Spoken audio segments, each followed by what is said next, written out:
जय Hind. Interior of the अर्थ के बारे में बातचीत हमने इससे पिछले सेशंस में ख़त्म कर दी थी। आज के सेशन से हम शुरू कर रहे हैं एक नया चैप्टर। चैप्टर टाइटल्ड है distribution of oceans and continents.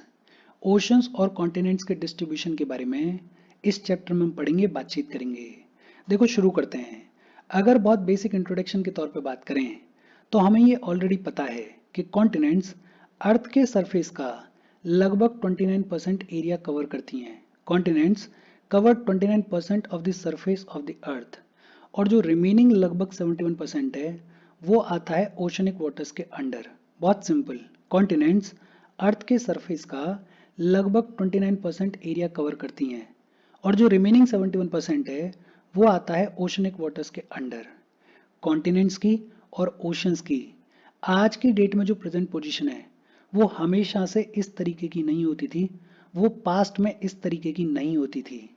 In fact studies ये भी प्रूव करती हैं कि कॉन्टिनेंट्स की और ओशंस की आज की डेट में जो प्रेजेंट पोजीशन है वो फ्यूचर में इस तरीके की नहीं रहने वाली है, वो फ्यूचर में सेम नहीं रहने वाली है।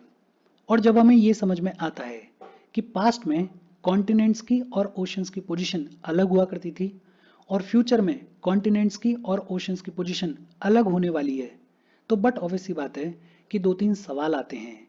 एक सवाल तो ये आता है कि पास्ट में ओशंस की और कॉन्टिनेंट्स की जो पोजीशन है वो किस तरीके की हुआ करती थी।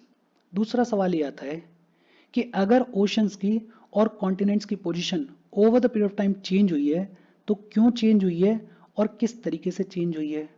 और तीसरा सवाल ये आता है कि कॉन्टिनेंट्स की और ओशंस की पोजीशन अगर over the period of time change हुई है तो हमारे साइंटिस्ट को इसके बारे में जानकारी किस तरीके से है, और इन्हीं क्वेश्चंस के आंसर के तौर पे बातचीत करता है ये चैप्टर।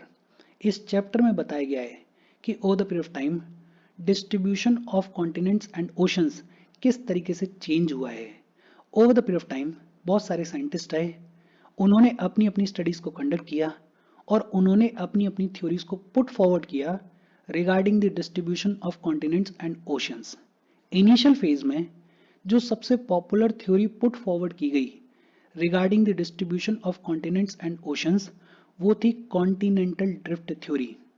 कॉन्टिनेंटल ड्रिफ्ट थ्योरी को लाया गया 1912 में, लेकिन इसका मतलब ये बिल्कुल नहीं है कि 1912 से पहले तक कॉन्टिनेंट्स और ओशंस के डिस्ट्रीब्यूशन के बारे में कोई बातचीत नहीं हो रही थी। इनफैक्ट 1912 से बहुत पहले से साइंटिस्ट बात कर रहे थे कॉन्टिनेंट्स और ओशंस के डिस्ट्रीब्यूशन के बारे में। साइंटिस्ट ये कह रहे थे कि अगर एटलांटिक ओशन की कोस्टलाइन को ढंग से ऑब्जर्व किया जाए, अगर एटलांटिक ओशन की कोस्टलाइन की शेप को ढंग से ऑब्जर्व किया जाए तो एक अजीब सी सिमेट्री देखने को मिलती है, एक अजीब सी सिमिलैरिटी देखने को मिलती है। साइंटिस्ट ये कह रहे थे कि आज की डेट में ये जो हमारा एटलांटिक ओशन है, इस एटलांटिक ओशन की कोस्ट लाइन को अगर ढंग से ऑब्जर्व किया जाए, इस एटलांटिक ओशन की कोस्ट लाइन को अगर ढंग से ऑब्जर्व किया जाए तो एक अजीब सी सिमेट्री देखने को मिलती है, एक अजीब सी सिमिलैरिटी देखने को मिलती है। इनफैक्ट साइंटिस्ट यहां तक कह रहे थे कि ये जो दो अमेरिकाज हैं, नॉर्थ अमेरिका और साउथ अमेरिका, और ये जो हमारा यूरोप है और अफ्रीका है, अगर इनकी शोर लाइंस को, अगर इनकी कोस्ट लाइंस को ढंग से ऑब्जर्व किया जाए तो ऐसा लगता है कि ये तीनों कॉन्टिनेंट्स किसी पॉइंट ऑफ टाइम पे एक साथ एग्जिस्ट किया करते थे। इन तीनों कॉन्टिनेंट्स के बीच में एटलांटिक ओशन एग्जिस्ट नहीं करता था। कॉन्टिनेंटल ड्रिफ्ट थ्योरी आई है 1912 में, लेकिन उसके आने से बहुत पहले से साइंटिस्ट ये बात कर रहे थे कि अगर एटलांटिक ओशन की कोस्ट लाइन को ढंग से ऑब्जर्व किया जाए तो एक अजीब सी सिमेट्री देखने को मिलती है, एक अजीब सी सिमिलैरिटी देखने को मिलती है। साइंटिस्ट यहां तक कह रहे थे कि ये जो दो अमेरिकाज हैं और यूरोप है और अफ्रीका है, अगर इनकी शोर लाइन को प्रॉपरली स्टडी किया जाए तो ऐसा लगता है कि ये तीनों कॉन्टिनेंट्स किसी पॉइंट ऑफ टाइम पे एक साथ एग्जिस्ट किया करते थे। एज अर्ली एज 1596 में एब्राहिम ओटिलिस जो कि एक डच मैप मेकर थे, उन्होंने सबसे पहली बार ये कहा कि ये जो दो अमेरिकाज हैं और यूरोप है और अफ्रीका है, ऐसा लगता है कि किसी पॉइंट ऑफ टाइम पे ये एक साथ एग्जिस्ट किया करते थे, इनके बीच में अटलांटिक ओशन एग्जिस्ट नहीं करता था। और इन तीनों कॉन्टिनेंट्स को एक साथ दिखाते हुए मैप सबसे पहली बार किसने ड्रॉ किया? मैप सबसे पहली बार ड्रॉ किया एंटोनियो पेलेग्रिनी ने। किसने ड्रॉ किया? एंटोनियो पेलेग्रिनी ने ड्रॉ किया।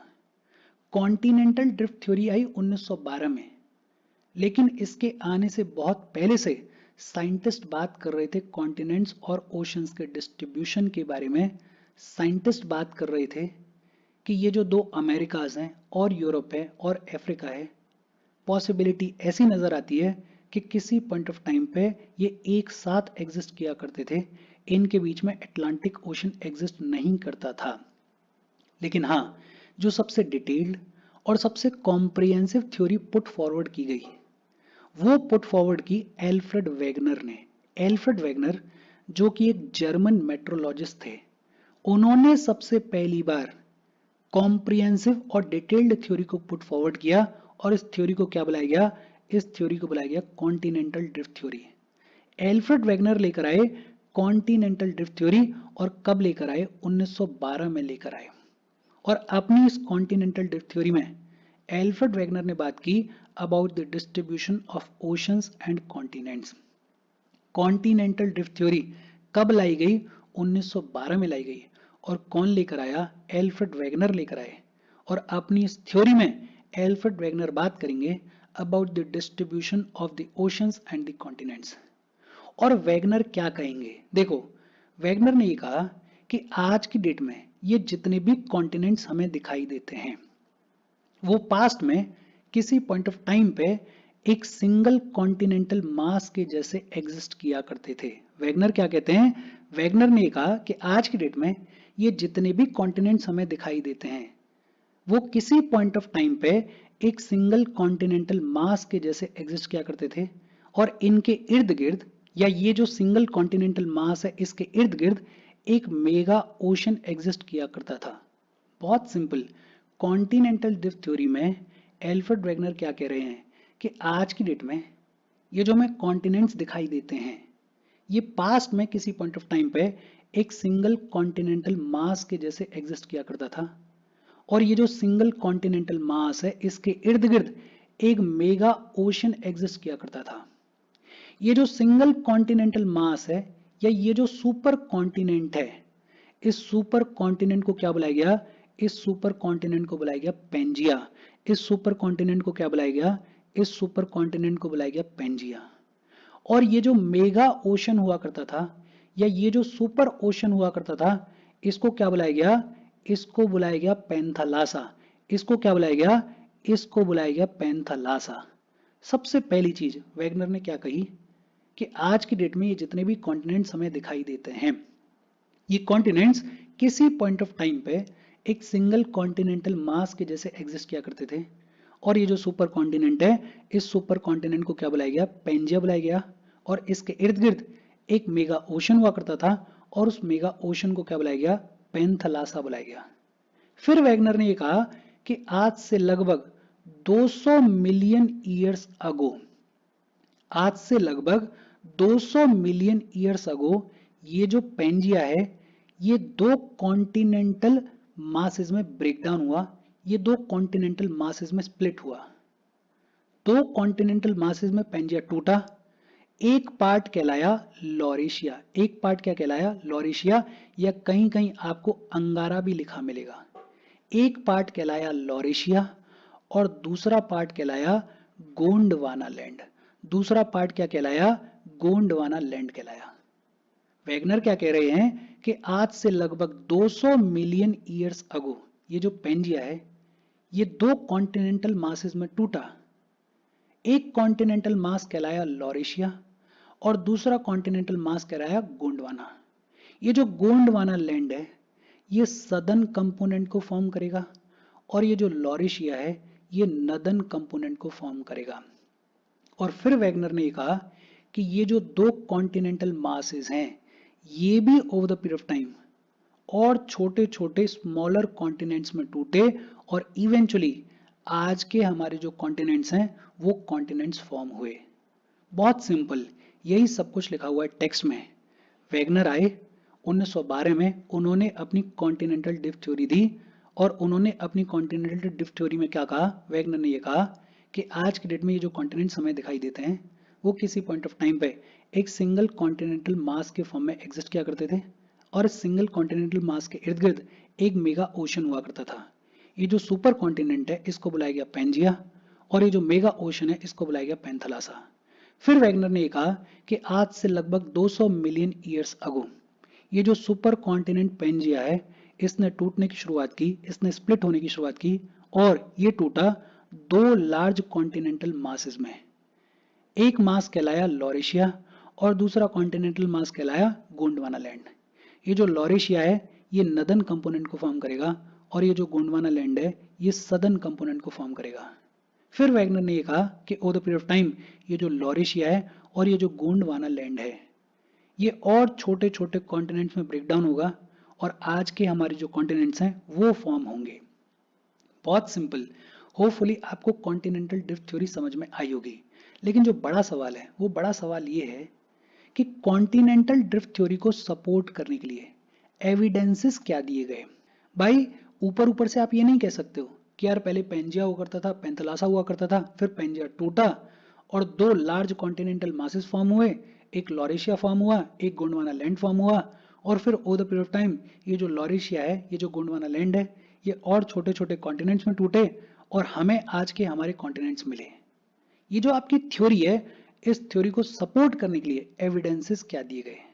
सबसे पहली चीज जो एविडेंस के तौर पे दी गई वो थी जिगसॉ फिट। जिगसॉ फिट या जैसे मैचिंग ऑफ द कॉन्टिनेंट्स बुलाया जाता है। जिगसॉ फिट में क्या बात कही गई, जिगसॉ फिट में ये कहा गया कि अफ्रीका और साउथ अमेरिका की जो शोर लाइंस हैं, अफ्रीका और साउथ अमेरिका की जो शोर लाइंस हैं, अगर उनको ढंग से ऑब्जर्व किया जाए तो एक रिमार्केबल मैच देखने को मिलता है, एक अनमिस्टेकेबल मैच देखने को मिलता है। बेसिकली जिगसॉ फिट में क्या कहा जा रहा है कि ये जो साउथ अमेरिका आज की डेट में एग्जिस्ट करता है और ये जो अफ्रीका आज की डेट में एग्जिस्ट करता है, आज की डेट में इन दोनों के बीच में एक लंबा चौड़ा अटलांटिक ओशन देखने को मिलता है। लेकिन ये जो साउथ अमेरिका की शोर लाइन है इस शोर लाइन को अगर अफ्रीका की शोर लाइन से मैच किया जाए तो एक परफेक्ट मैच देखने को मिलता है। और हम मैच कर भी सकते हैं, कंप्यूटर्स हैं अब हमारे पास में, एडवांस टेक्नोलॉजी है हमारे पास में। और अगर इन दोनों कॉन्टिनेंट्स की शोर लाइंस को मैच किया जाए तो एक परफेक्ट मैच देखने को मिलता है इन शोर लाइंस के बीच में। और ये कब पॉसिबल हो सकता है, ये सिर्फ तब पॉसिबल हो सकता है जब ये पूरा का पूरा लैंड मास किसी पॉइंट ऑफ टाइम पे एक सिंगल कॉन्टिनेंटल लैंड मास के जैसे एग्जिस्ट करता था। ये पूरा का पूरा लैंड मास किसी पॉइंट ऑफ टाइम पे एक साथ एग्जिस्ट करता था। फिर over the period of time ये जो सिंगल लैंड मास है ये टूटा और एक साउथ अमेरिका बना और दूसरा अफ्रीका बना। तो पहला एविडेंस के तौर पे बात की गई about the jigsaw fit, about the matching of the continents. ये जो अफ्रीका है और जो साउथ अमेरिका है उनके शोर लाइंस को अगर मैच किया जाए तो एक रिमार्केबल मैच देखने को मिलता है, एक अनमिस्टेकेबल मैच देखने को मिलता है। इनफैक्ट 1964 में बुल्लार्ड ने कंप्यूटर प्रोग्राम को यूज करके ये जो अटलांटिक की मार्जिन्स हैं इनको मैच करने की कोशिश की और जब मैच किया गया तो बेस्ट फिट देखने को मिला। ये देखने को मिला कि ये जो शोर लाइंस हैं ये एक्यूरेटली मैच करती हैं, ये परफेक्टली मैच करती हैं।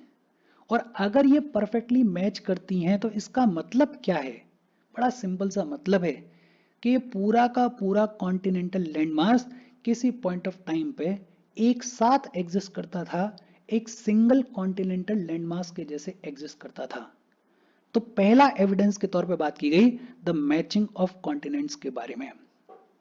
दूसरा एविडेंस के तौर पे बात की गई rocks of same age across the oceans के बारे में। अक्रॉस द ओशंस अलग अलग कॉन्टिनेंट्स में जो रॉक्स देखने को मिलती हैं वो सेम एज की देखने को मिलती हैं। और आज की डेट में हमारे पास में रेडियोमेट्रिक डेटिंग मेथड्स हैं, एडवांस मेथड्स हैं, इन मेथड्स को यूज करके हमने अलग अलग कॉन्टिनेंट्स में रॉक के फॉर्मेशंस को स्टडी किया और हमें ये देखने को मिला कि अलग अलग कॉन्टिनेंट्स जो कि आज की डेट में लंबे चौड़े ओशन से सेपरेटेड हैं, उन कॉन्टिनेंट्स में जो रॉक्स देखने को मिलती हैं वो सेम एज की रॉक्स देखने को मिलती हैं। इनफैक्ट ब्राजील के कोस्ट पे आज से लगभग 2000 मिलियन ईयर्स अगो की जो एंशंट रॉक्स की बेल्ट है, वो एंशंट रॉक्स की जो बेल्ट है वो मैच करती है वेस्टर्न अफ्रीका की रॉक से।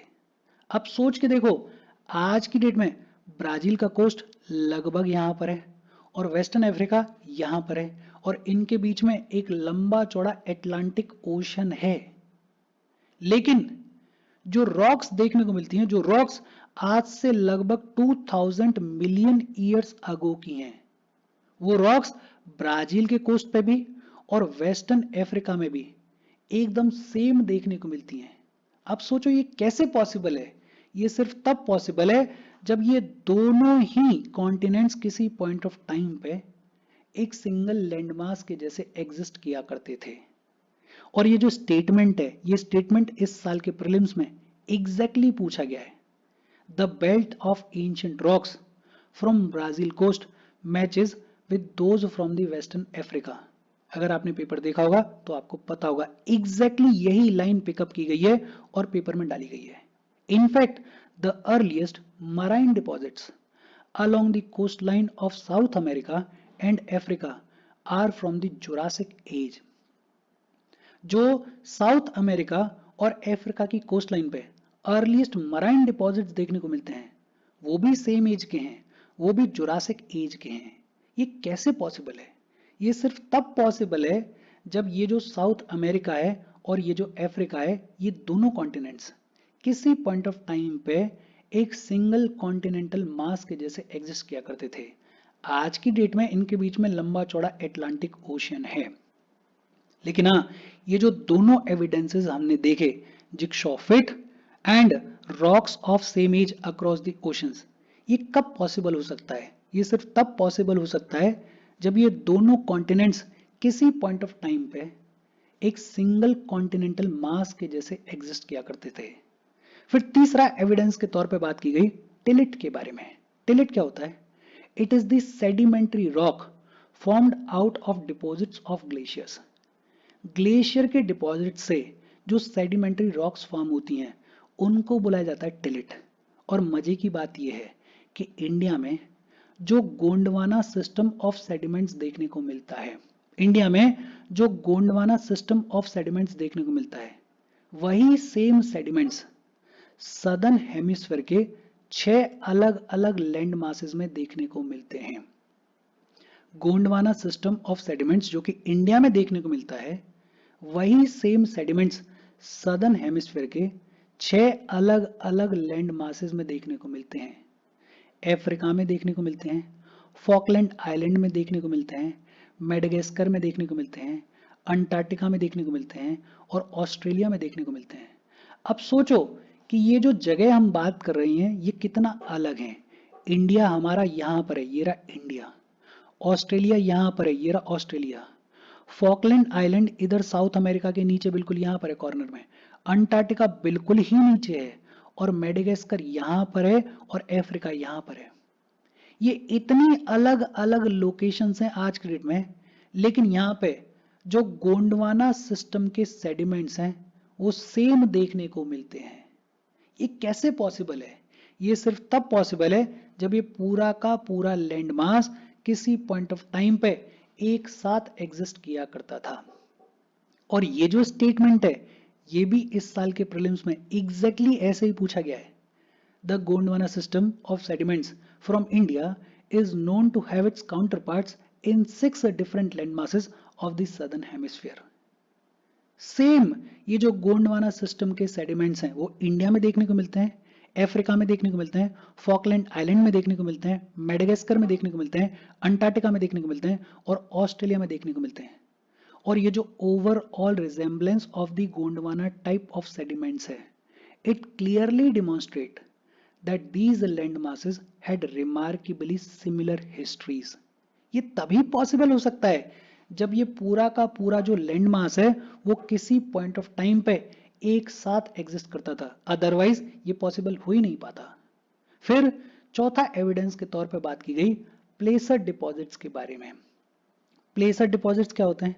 अगर बहुत सिंपल लैंग्वेज में बोलें तो वैल्यूएबल मिनरल्स होते हैं एक टाइप के, उनको बुलाया जाता है प्लेसर डिपॉजिट्स। अब देखो, घाना के कोस्ट पे, घाना जो कि अफ्रीका में एक कंट्री है, वेस्टर्न अफ्रीका के कोस्ट पे लाई करती है, घाना के कोस्ट पे गोल्ड के प्लेसर डिपॉजिट्स का अकरेंस देखने को मिलता है।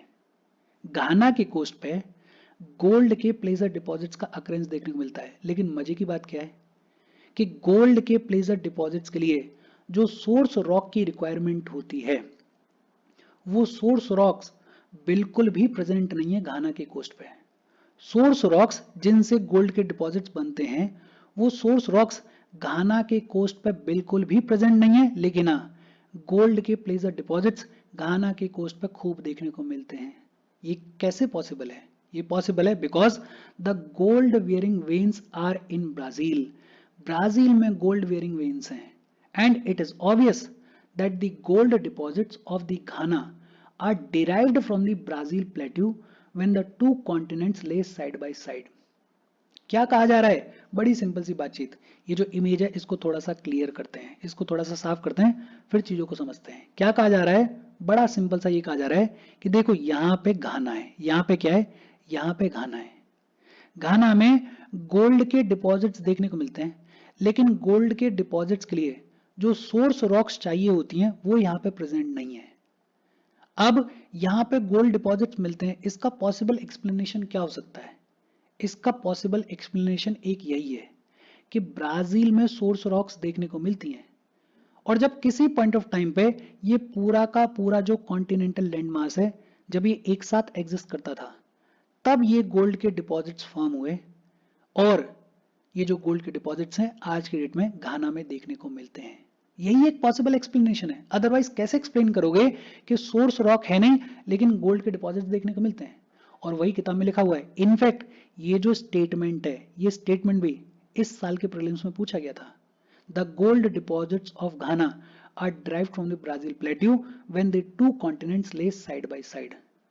तो प्लेसर डिपॉजिट्स को भी एविडेंस के तौर पर प्रेजेंट किया गया for the continental drift theory, और लास्ट एविडेंस के तौर पर प्रेजेंट किया गया डिस्ट्रीब्यूशन ऑफ फॉसिल्स। अब देखो, प्लांट्स की, एनिमल्स की आइडेंटिकल स्पीशीज अलग अलग कॉन्टिनेंट्स में देखने को मिलती हैं, इनके फॉसिल्स अलग अलग कॉन्टिनेंट्स में देखने को मिलते हैं। सवाल ये आता है कि ये जो डिस्ट्रीब्यूशन है फॉसिल्स का, इसको आप एक्सप्लेन कैसे करोगे? जैसे लेमूर्स की अगर बात करें तो लेमूर्स जो हैं वो इंडिया में देखने को मिलते हैं, मेडागास्कर में देखने को मिलते हैं, और अफ्रीका में भी देखने को मिलते हैं। लेमूर्स जो हैं वो इंडिया में देखने को मिलते हैं, वो मेडागास्कर में भी देखने को मिलते हैं, और वो अफ्रीका में भी देखने को मिलते हैं। अब सोचो, लेमूर्स 3 अलग अलग कॉन्टिनेंट्स में देखने को मिलते हैं और एग्जैक्टली सेम देखने को मिलते हैं। ये कैसे पॉसिबल है? ये पॉसिबल है बिकॉज किसी पॉइंट ऑफ टाइम पे ये जो पूरा का पूरा कॉन्टिनेंटल लैंड मास है, इंडिया, मेडागास्कर और अफ्रीका का, ये किसी पॉइंट ऑफ टाइम पे एक साथ एग्जिस्ट करता था, और इन तीनों लैंड मासेस को आमतौर पे लेमुरिया आइलैंड या लेमुरिया भी बुला दिया जाता है, just to explain the origin of this lemurs. इसके अलावा मीसोसॉरस होते हैं। मीसोसॉरस बेसिकली स्मॉल रेप्टाइल हुआ करते थे जो कि शैलो ब्रैकिश वाटर्स में रहा करते थे। इनके जो स्केल्टन्स हैं, इनके जो फॉसिल्स हैं, वो साउथ अफ्रीका के सदर्न केप प्रोविंस में देखने को मिलते हैं और ब्राजील में भी देखने को मिलते हैं। अब सोचो, ब्राजील यहाँ पे लोकेटेड और साउथ अफ्रीका यहाँ पे लोकेटेड, लेकिन जो मीजोसॉरस हैं उनके फॉसिल्स दोनों जगह पे सेम एज के और सेम फॉसिल्स देखने को मिल रहे हैं। ये कैसे पॉसिबल है? ये पॉसिबल सिर्फ तब हो सकता है जब किसी पॉइंट ऑफ टाइम पे ये जो पूरा का पूरा कॉन्टिनेंटल लैंड मास था ये एक साथ एग्जिस्ट करता था, अदरवाइज पॉसिबल ही नहीं है। बिकॉज आज की डेट में तो लंबा चौड़ा अटलांटिक ओशन इन दोनों कॉन्टिनेंट्स के बीच में एग्जिस्ट करता है। तो अगर बहुत सिंपल तौर पे बात करें एविडेंसेस के बारे में, तो एविडेंसेस के तौर पे एक तो हमने पढ़ा है किस चीज के बारे में? हमने पढ़ा जिगसॉ फिट के बारे में, और जिग्सॉ फिट में क्या कहा गया, अफ्रीका और साउथ अमेरिका की जो शोर लाइंस हैं वो परफेक्टली मैच करती हैं। दूसरा एविडेंस के तौर पे बात की गई rocks of same age across the oceans. Across the oceans same age के रॉक्स देखने को मिलते हैं। ब्राजील के कोस्ट पे आज से लगभग 2000 मिलियन ईयर्स अगो के जो एंशियंट रॉक्स की बेल्ट है वो मैच करती है वेस्टर्न अफ्रीका की एंशियंट रॉक्स की बेल्ट से। ये कैसे पॉसिबल है? ये तभी पॉसिबल है जब ये दोनों कॉन्टिनेंट्स जो कि आज की डेट में अटलांटिक ओशन से सेपरेटेड हैं वो किसी पॉइंट ऑफ टाइम पे एक सिंगल कॉन्टिनेंटल लैंडमास के जैसे एग्जिस्ट करते थे। तीसरा एविडेंस के तौर पे बात की गई टिलिट के बारे में, और टिलिट के तहत क्या बोला गया कि इंडिया में जो गोंडवाना सिस्टम ऑफ सेडिमेंट्स देखने को मिलता है वही सिस्टम अफ्रीका में भी देखने को मिलता है, वही सिस्टम फॉकलैंड आइलैंड में भी देखने को मिलता है, वही सिस्टम मेडागास्कर में भी देखने को मिलता है, वही सिस्टम अंटार्कटिका में भी देखने को मिलता है, वही सिस्टम ऑस्ट्रेलिया में भी देखने को मिलता है। इंडिया में जो गोंडवाना सिस्टम ऑफ सेडिमेंट्स देखने को मिलते हैं वही सेम सेडिमेंट्स सदर्न हेमिस्फीयर के 6 अलग अलग लोकेशंस पे देखने को मिलते हैं। फिर एविडेंस के तौर पे बात की गई प्लेसर डिपॉजिट्स के बारे में। अब घाना में गोल्ड के डिपॉजिट्स देखने को मिलते हैं, लेकिन घाना में गोल्ड के डिपॉजिट्स के लिए सोर्स रॉक्स नहीं है। ये जो ओरिजिन है गोल्ड के डिपॉजिट्स का घाना के कोस्ट पे, इसको कैसे एक्सप्लेन किया जा सकता है? इसको एक्सप्लेन करने का सिर्फ एक तरीका है कि ब्राजील में जो सोर्स रॉक्स देखने को मिलती हैं शायद किसी पॉइंट ऑफ टाइम पे ये जो पूरा का पूरा कॉन्टिनेंटल लैंडमास है वो एक साथ एग्जिस्ट करता था, तब ये गोल्ड डिपॉजिट्स फॉर्म हुए और फिर ये जो पूरा का पूरा कॉन्टिनेंटल लैंडमास है ये अलग हो गया और आज की डेट में घाना के कोस्ट पे गोल्ड के डिपॉजिट्स देखने को मिलते हैं। और लास्ट में एविडेंस के तौर पे बात की गई डिस्ट्रीब्यूशन ऑफ फॉसिल्स के बारे में।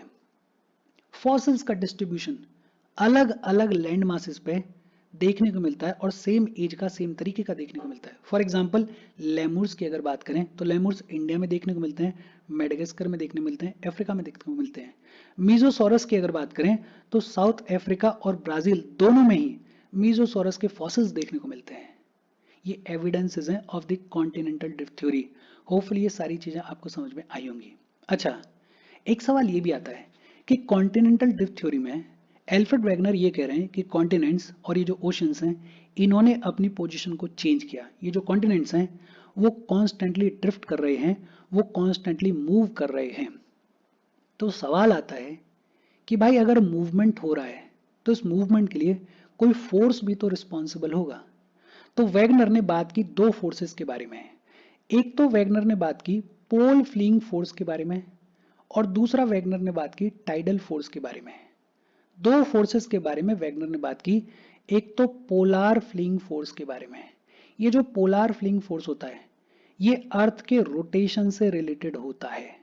बेसिकली पोलार फ्लीइंग फोर्स में ये कहा जाता है कि क्योंकि अर्थ रोटेट कर रही है और अर्थ परफेक्ट स्फीयर नहीं है तो इसकी वजह से अर्थ की जो शेप है उसमें इक्वेटर के ऊपर एक बल्ज देखने को मिलता है। ये बल्ज किस वजह से है? बल्ज मतलब थोड़ा सा ऐसे गोल नहीं है हमारी अर्थ कुछ इस तरीके से है, थोड़ा सा बल्ज देखने को मिलता है इक्वेटर के ऊपर। और ये जो बल्ज है ये बल्ज है रोटेशन ऑफ द अर्थ की वजह से। और इस बल्ज की वजह से, इस रोटेशन ऑफ द अर्थ की वजह से, इस पोलर फ्लिंग फोर्स की वजह से जो कॉन्टिनेंट्स हैं उनको पोल से दूर पुश किया जाता है। एग्जैक्टली मैकेनिज्म क्या है उस मैकेनिज्म को समझने की हमें जरूरत नहीं है, लेकिन हाँ वैगनर ने बात की एक पोलार फ्लिंग फोर्स के बारे में और ये कहा कि ये जो पोलार फ्लिंग फोर्स है इसकी वजह से हमारे जो कॉन्टिनेंट्स हैं वो ड्रिफ्ट कर रहे हैं, वो मूव कर रहे हैं। और ये जो पोलार फ्लिंग फोर्स है ये किस वजह से अकर होता है? ये अकर होता है due to rotation of the earth.